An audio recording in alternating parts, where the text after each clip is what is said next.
Hey, beautiful humans. Welcome back to Cosmic Confluence.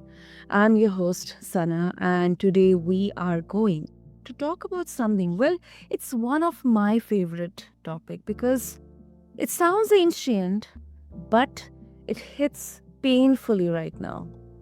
Stress, identity confusion, emotional spirals.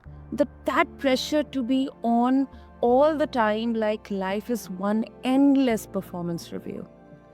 If you have ever thought, I'm doing everything right, so why? Why do I still feel off?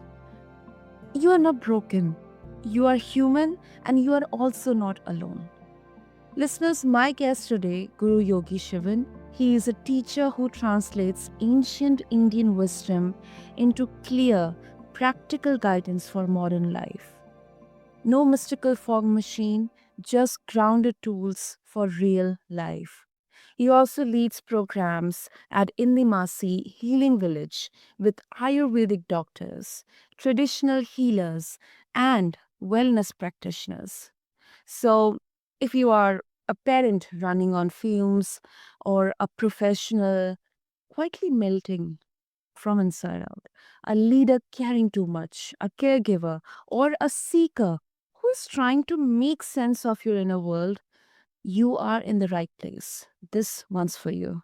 So, Guru Yogi Shivan, welcome to Cosmic Confluence, and it is really, really an honor to have you here with us. Namaste. Namaste, namaste, Guruji. Super, super. So before we jump in, listeners, quick vibe check.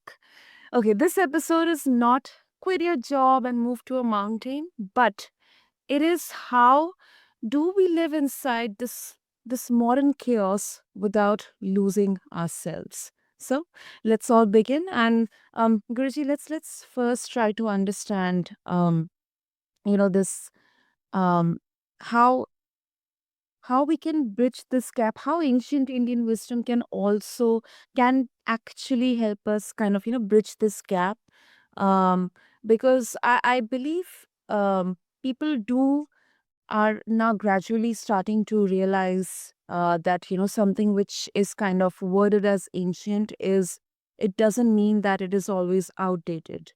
But I think we do have to understand the importance, the sanctity, in a very efficient way with some practical, tools and practical work to do that. But when we talk about modern life, it is nonstop. We are bombarded by social media, notifications, deadline, family stuff, money stuff. So when someone says, I am stressed, what does ancient Indian wisdom say is actually happening inside them? Yeah, it is very clear that if you have a very sophisticated robot with you to help you, Mm-hmm. and you don't know how to operate it, you don't know the operation manual, owner's manual, you have not read it, and you press on all wrong buttons, then what's happening? Instead of giving you a cup of coffee, it is giving you a sponge on your face. What will happen then? Exactly, this is what is happening with our body. Body is a sophisticated machine by nature and given to us for a comfortable life. Mm-hmm. Unfortunately, we have not read the owner's manual. Always you are, or we all are pressing the wrong buttons, and it is giving us uh, chaos. So, ancient wisdom, especially Indian wisdom, had gone through the mechanism of the body. Then they realized that this body has inner dimensions, and they said it's Pancha Sharira, means 5 layers of body is are there. It's called Annamayam, body made of matter. Pranamayam, body made of energy. Manomayam, body made of mind. Vijnanamayam, body made of intellect. Anandamayam, body made of the energy, light, bliss, eternal bliss. Now, what's happening? we know nothing about four dimensions of our life. Modern education is talking about only matter. Body made of matter means the gross spark of our existence. If you ask ourselves, what is our mind? Where is the mind? Have you ever seen an answer for this question? What is our mind? Nowhere it is written Well, because it is beyond explanation. Many people sarcastically they say, "Oh, what is your mind?" Never mind. This is the only answer. So ancient Indian tradition had gone through the depth of the mind. There, the meditation evolved.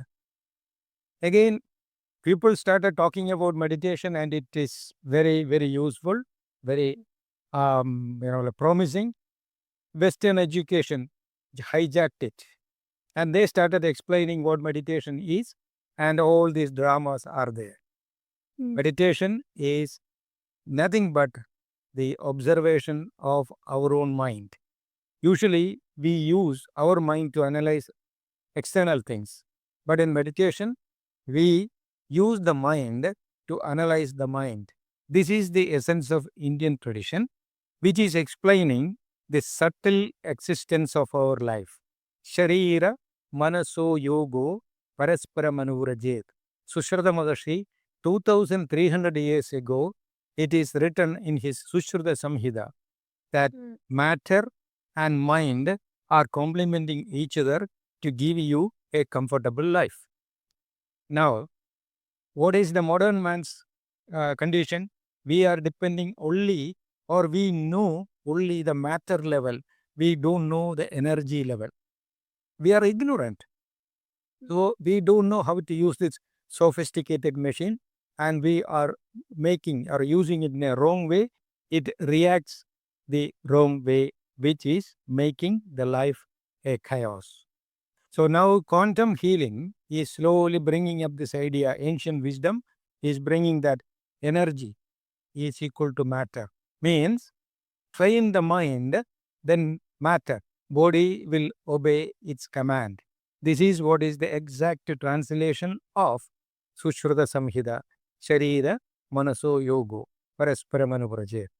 So, attending your question, I can just tell you that we must have an inner education about our own reality. That is the only way. Instead of depending only on the material modern education, we should go back to our traditional wisdom to educate ourselves about the inner wisdom of our own life. mm. That is beautifully explained, Guruji. And one, something which I actually didn't know, that I always thought meditation as a way to calm ourselves. But knowing that, it's a way to see into our own minds. Um, I think it's such a beautiful way to look at meditation, because I think it has been translated into so many different meanings, widely, and um, but the actual purpose, I think it somewhere got lost in the translation. So, um, thank you so much for kind of getting us aware about it. And one question that comes to my mind is, Guruji, people don't have time for 20-step routines, because that itself is sometimes, is a huge stress giver. So let's say if we do not have, if someone has genuinely um, just maybe 2 or 5 minutes, between meetings, or maybe tending to their kids, or tending to all the worldly matters. What is do we have any single most effective, like a quick practice that you can give them, that's not cringe, and it can actually work, or it definitely needs time? See, Mm. modern man, or I mean, man in the sense human beings, Humanly. are spending lot of time for impressing others. Ladies, they will spend lot of time in the gymnasium and the beauty parlor. Mm. Okay, then men are spending a lot of time in the gymnasium and even in the pubs and bars. Right. So these are all our own excuses, saying that, oh, I don't have time. People who are not having time to spare for their body and mind, I can assure you that I'm sorry to be a little bit, arrogant. Definitely, they will spend a lot of time in hospitals. This is what is happening now. I am dealing with the diseases which it is labeled as incurable disease or autoimmune states. Why? What's happening? Because people don't know the inner mechanism. They completely ignoring the system and they completely looking forward for external informations. When they get an information, they, without analyzing its reality or its authenticity, they start talking to others to impress others. We should have our inner acceptance and respect from within. For that, everybody is instructed to spend at least 24 minutes a day. We have 24 hours a day for our life. Take 1 minute from each hour. Mm. That 24 minutes, we have to sit somewhere, you know, separating ourselves from other things Mm. and be in a quiet place and just look inside unconditionally. I will tell you the fact. Yoga, this is what is called yoga. Again, don't get into a conclusion that yoga means acrobatics, like standing on head and making the body as a rubber band. That is not yoga. The word meaning of yoga is union, connection. Okay, just for example, you keep in mind when two gases, hydrogen and oxygen, Mm. when these two gases are combining each other, what will be the product? H2O, Mm. water. Yeah. So hydrogen is combustible, oxygen is complementing fire. In essence, both are complementing fire. But when it united, both of them, dissolve each other, that two gases lost their identity and a new identity evolved. Same way, when we try to bring our mind back to the matter, body, what will happen? Body and mind can merge each other, then both of them will lose their identity and a third reality will be evolved, which is called spiritual awareness. Okay, so third reality, that is the reality and the truth of our own life. Without knowing that, nobody will be happy.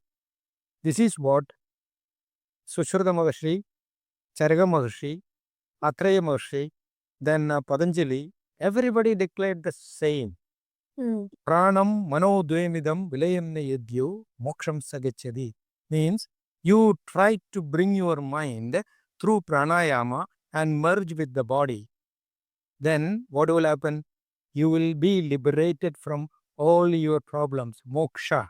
Moksha is not something attained after the death.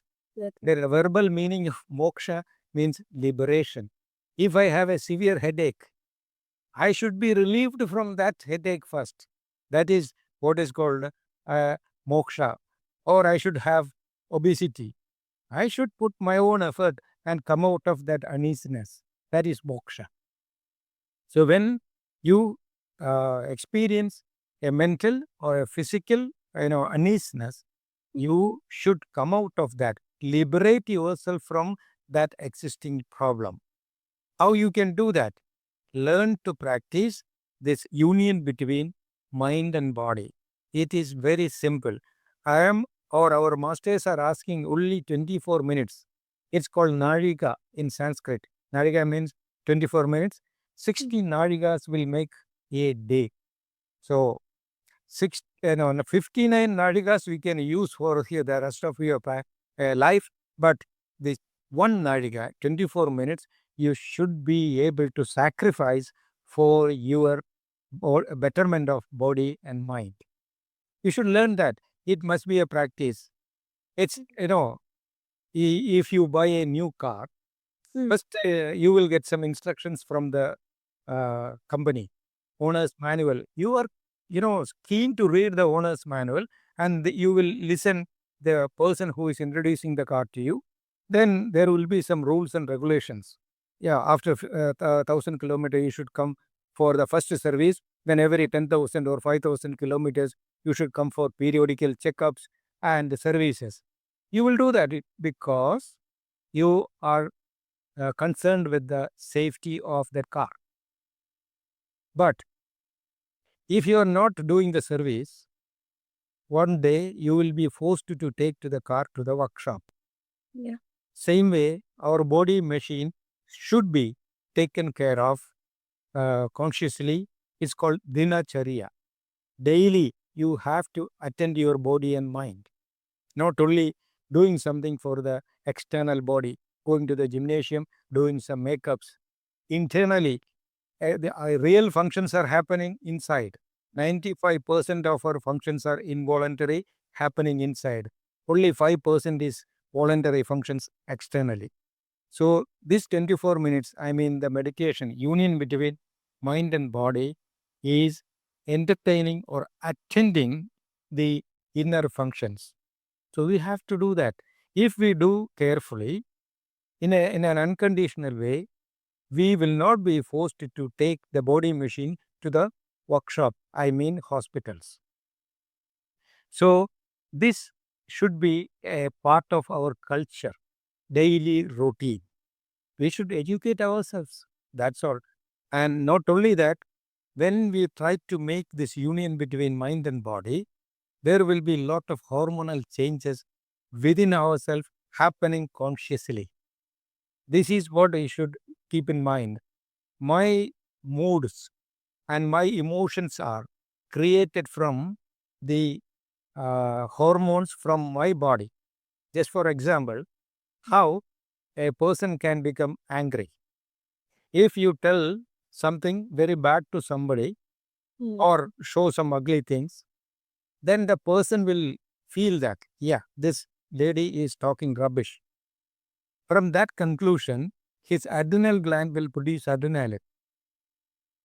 So once adrenaline mix up in blood, his BP will shoot up. He will feel angry. This is what's happening. He will become angry. So anger is an outcome of the hormone adrenaline. Next day, you see the same person saying that, oh, I'm sorry, I didn't know you were, like honesty and you were doing very good things for the society. So you started telling something very good about that person. Instead of adrenaline, his pituitary gland will produce endorphins, Yeah. happy hormones. Once that endorphins are produced, he will get some goosebumps and he is happy. So all these things are based on the hormones developed or produced from within.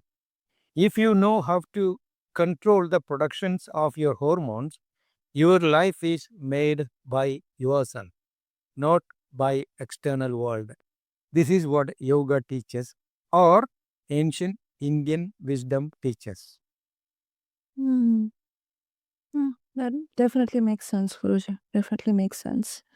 And as you beautifully explained that, how ancient teachings say it is talking a lot about the mastery of the mind. But then at the same time, some people, when they would hear that and they would think that, okay, does that mean then um I shouldn't feel anything, or I should control my emotions?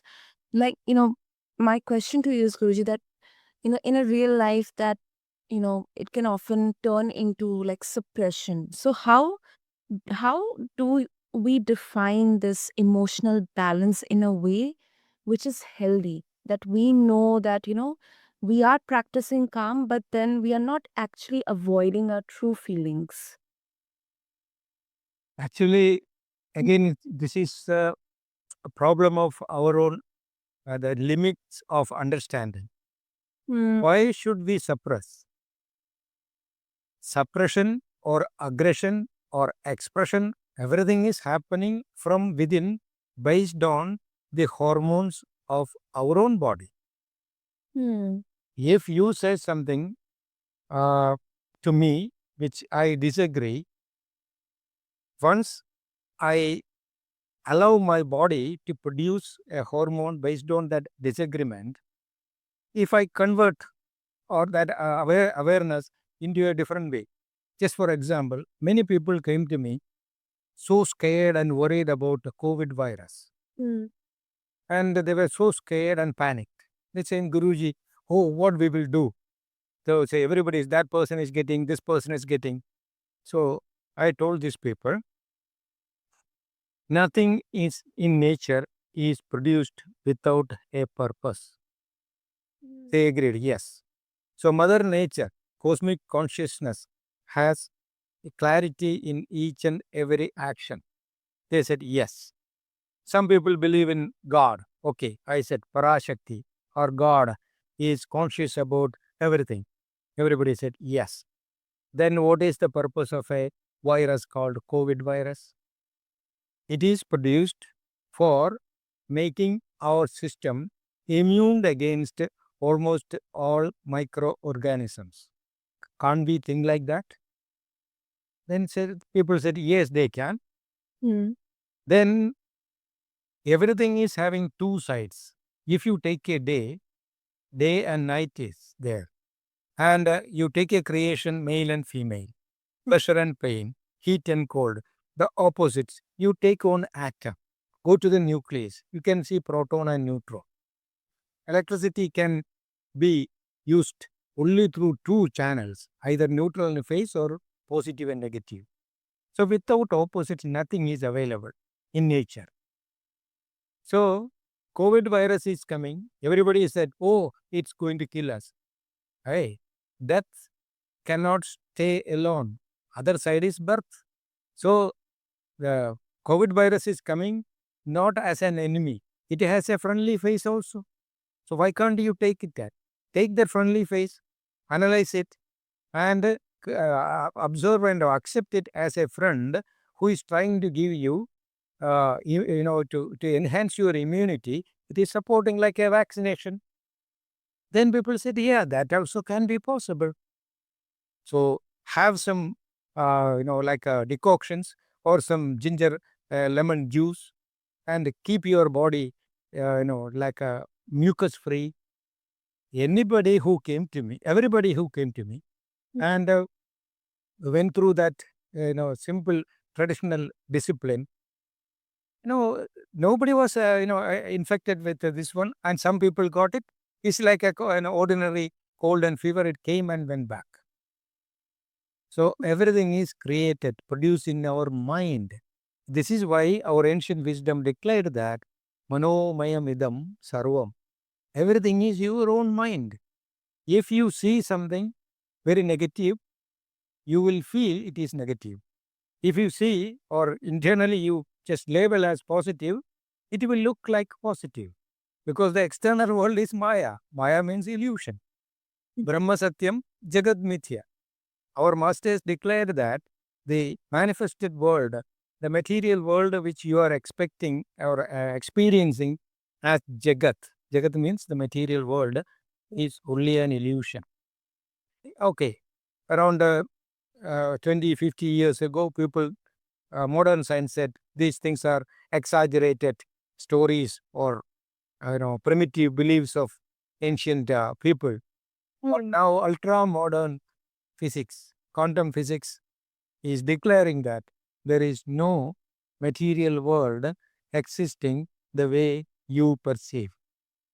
Matter is keep on mutating. So this is what is in a poetic way.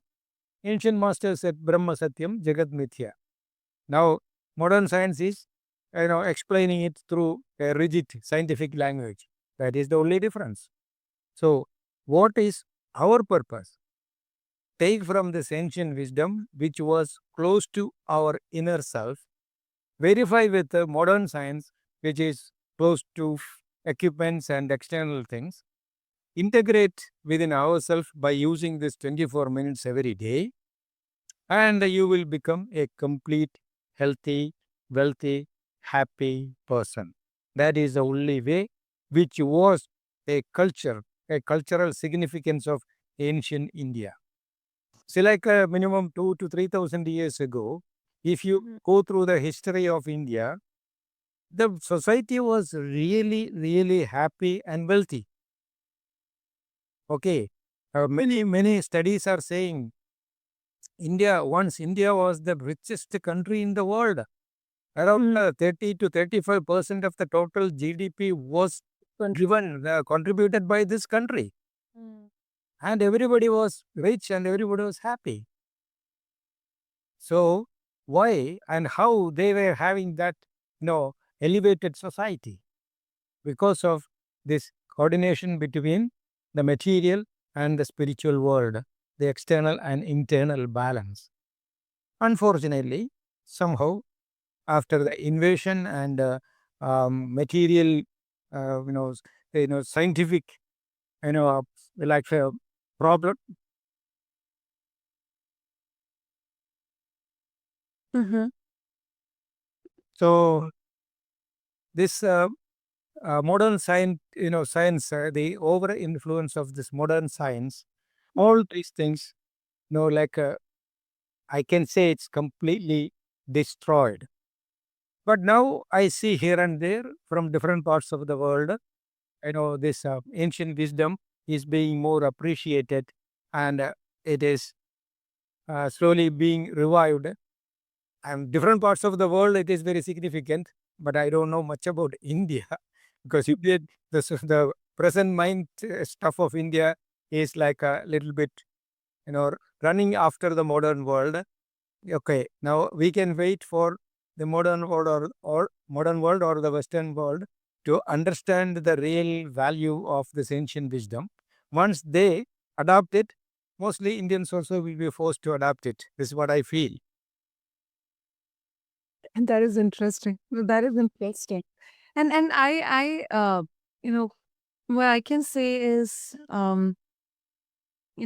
this is like a cycle which, keeps on going and going, because if we look at through centuries and through history, whether it's human civilizations or it's the flora and fauna of the planet, it's ever evolving.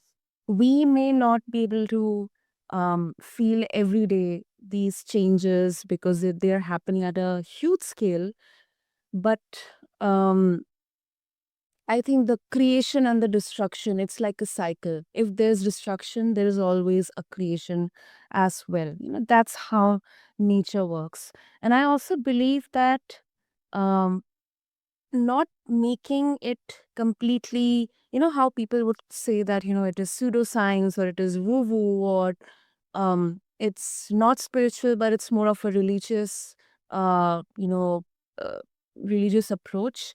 I believe that, our ancient Indian teachings, they have dealt with aspects which are still relevant in the modern day and age, whether it's our holistic health or it is even our identity. And that's where my last question to you, Guruji, would be, because right now we have, so many. Sometimes even I personally ask that, who am I if my job title is straight, snatched from me, without my relationships, without my productivity, who exactly am I? What is my purpose here on this planet, in this universe? And in your work, what does ancient wisdom say about identity, and why do you think modern identity feels so fragile? Yeah, Mm-hmm. it's fragile because we are not rigid. We must have a fundamental stability about the knowledge of our own self.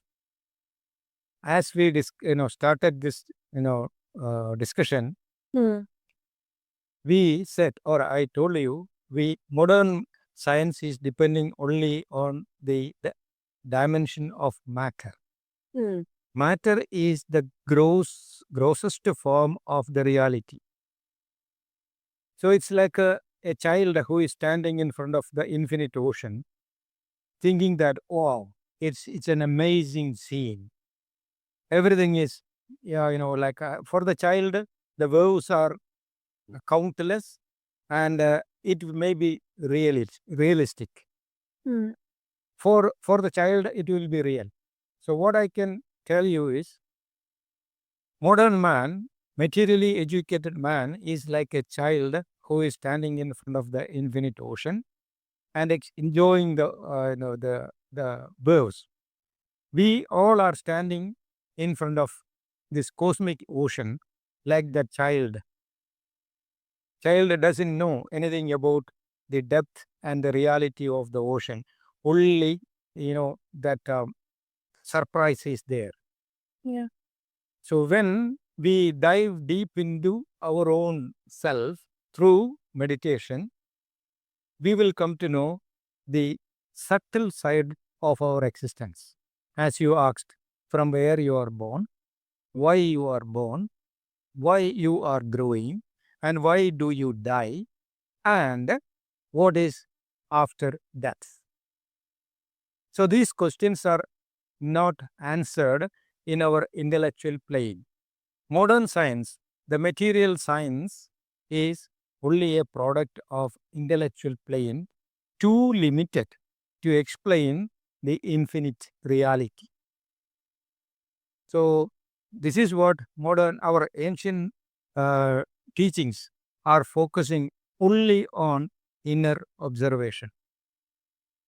I obliterate the boundaries of your intellect, then you experience the infinity.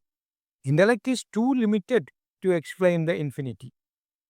Unless you reach to that domain of your existence, you will not get answers for these fundamental questions like who am I?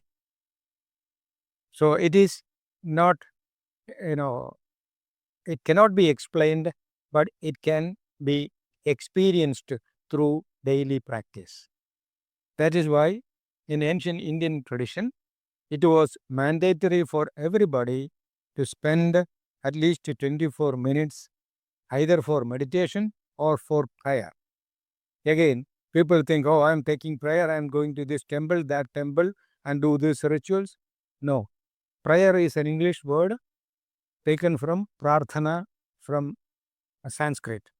Prarthana means prana, arthana, prarthana. Hmm. Arthana means attainment, prana means the subtle cosmic energy. So you should withdraw your attention from external material things, must be focused within, then you will attain a certain energy which is called prana. That is what is called pranarthana, translated in English as prayer. Yeah. Yeah. Okay. So learn the scientific side of prarthana or prayer and do it sincerely and unconditionally. Then you will find answers for all your questions, coming from within. Hmm. I really love that. I love that. And finally, before we conclude, Guruji, this often has been a kind of um, a debate or very polarizing discussions, around how Indian medical systems like Ayurveda, Siddha, are out there. In a way, modern science can actually evaluate or not evaluate. Where do you personally draw the line between what is evidence aligned versus what is tradition or a belief? For me, there is no border. Okay. People who are getting into the limited consciousness, yes, they will have border. So, like, if you ask a person who is, you know,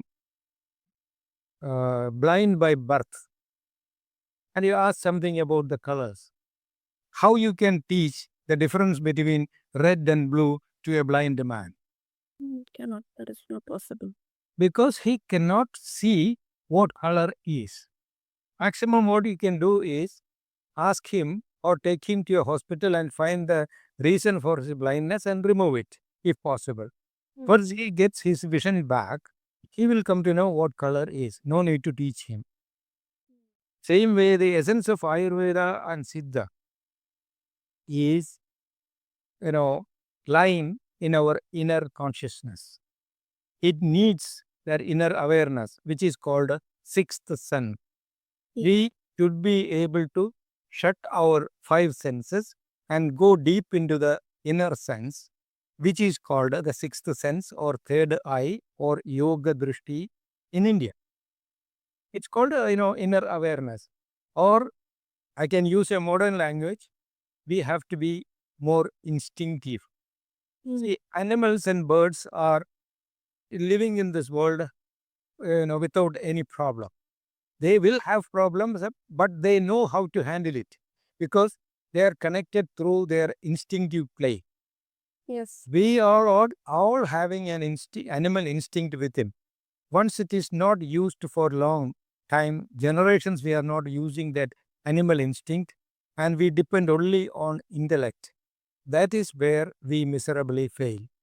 So what we should do, or Ayurveda and Siddha or yoga therapy, all Indian traditional teachings are focusing or insisting everybody to activate the instinct, the subconscious level. Modern science also declaring this now.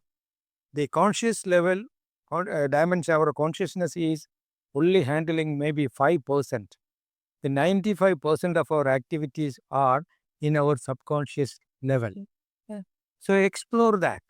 That is the only way. Otherwise, the modern people will say evidence based, evidence based. Evidence based means, they are, you know, like making noise like blind children. They're complaining about the colors. A guy who is having the vision, he's saying that there are 7 colors. Then the children will say, how can you say that? How can you prove it? How that person can prove it? This is what is the real crisis. Otherwise, this modern world or modern scientific world should develop more sophisticated mechanisms like a Kirlian camera, biophoton camera, magnetotherapy, whatever it is, which can make or evaluate the nuances of our own, like existence. Once the modern science advances, then the gap between the ancient wisdom and the modern science will become less. That is the only way. Mm, that's so much. That's so much late in him because um, it can be very easy to be dismissive because we may have like this a veil of uh, kind of sometimes ego, or maybe we may absolutely not believe because maybe our belief system does not work in that way. But I think it invites openness, humility, and also surrendering to the fact that yes, sometimes it's not just what we see, but then our instincts, our intuitiveness, intuition, that's what we call, that is something human which may not always be proven through any scientific method. You can just feel it, or you can realize it within, you can see it within yourself. It may not be tangible. So I really loved how you explained it. And before we wrap up, Guruji, I'm very sure our listeners will be so much eager to explore deep down into this further. So where can they connect with you and learn more about the wisdom that you are sharing, more about the ancient Indian teachings, and also Indimasi Healing Village? Yeah, we have a website, uh, indimasi.com, and almost all informations are there. And in Trivandrum, we have an ashram where around 60 people can stay and learn all these things or treat for different diseases. So this is an integrated center Ayurveda, Siddhaveda, yoga, naturopathy, and all these things. Mm. So it is in Trivandrum. People can just come over here. It's around a 30 minutes drive from Trivandrum International Airport. Or I am giving online classes also. So everybody can be in touch with us through our website. That's absolutely wonderful. Listeners, I'm going to make this very easy. Just refer to the show notes. I'll have all the links. And please check out Indimasi Healing Village and check out their website, check out their classes. You can also check out online classes if you're not able to attend it physically.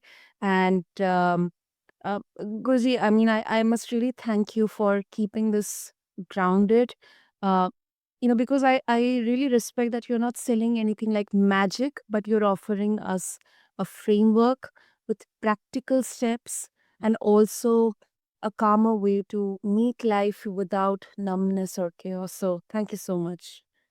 Yes, you are always welcome. Say thank you for spending time with us, and looking forward to see you again. Thank you. Okay, same. Thank you so much, Guruji, and thank you to all the listeners. Um, I hope like if today's episode it starts something within you.